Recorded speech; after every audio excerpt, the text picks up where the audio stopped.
वो महसूस है जिसके अंदर खो जाने का दिल करता है। यही एक एहसास मैं आपको बताना चाहता हूँ। शाम का समय था। मैं अपने दोस्त का इंतजार कर रहा था। स्टेशन के बाहर। हम लोग का बाहर कहीं घूमने जाने का प्लान था और मैं जल्दी पहुंच गया था।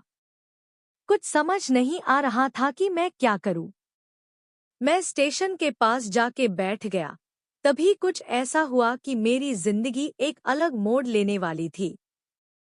स्टेशन की तरफ मैं देख रहा था कि मेरा दोस्त आया कि नहीं। तभी अचानक से मेरी नज़र एक लड़की पर पड़ी।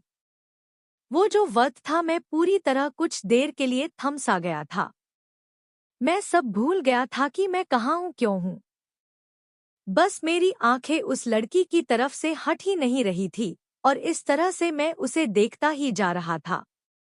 उसकी मासूम चेहरा, उसकी छोटी छोटी आँखें, उसके मासूम सा चेहरे पे वो मासूम सी उसकी हंसी, जैसे मानो कोई परी हो वो। उसे देख पहली नज़र में मानो दिल को कुछ होने लगा था। क्या वो प्यार था? मुझे नहीं पता, बस दिल बोल रहा था कि मेरा दोस्त कुछ देर बाद आए या ये वक्त रुक जाए। मुझे उसका नाम जानना था।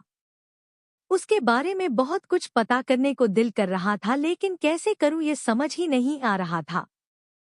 जब कुछ समझ नहीं आया तब मैंने बस भगवान से प्रार्थना किया कि मुझे ये लड़की मेरी जिंदगी में चाहिए। वो जा रही थी। मेरी आंखों से दूर, मुझे रोकना था उसे। उससे बातें करना था। उससे दोस्ती करनी थी और उसे अपने दिल की बात बतानी थी। लेकिन कैसे? यही सवाल बस बार बार मेरे मन में आ रहा था और मुझे बेचैन किए जा रहा था। मैंने फिर सोच लिया कि मेरी आंखों से दूर होने से पहले मुझे इसका नाम पता चल जाए तो मैं इससे अपना बनूंगा और शायद भगवान ने ही उसे भेजा होगा मेरे लिए, ये मैं समझूंगा। तभी भगवान ने चमत्कार कर दिया। पीछे से आवाज आया, प्रिया मैं यहाँ हूँ। फिर वो पीछे देखी तो मैंने देखा वहां से एक लड़की आवाज दी और वो उसके पास चली गई। तभी मैं समझा उस लड़की का नाम प्रिया था। मैं खुश हो गया और उस लड़की को मन किया जाके धन्यवाद बोल दूं, क्योंकि उसी के वजह से मुझे उसका नाम पता चला।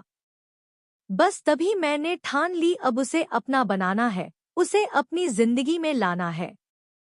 फिर तभी मैं उसके पीछे जाने लगा कि अचानक ही पीछे से एक हाथ आया। पीछे देखा तो दोस्त आ गया था। अब मैं क्या करूं समझ नहीं आ रहा था। मैं क्या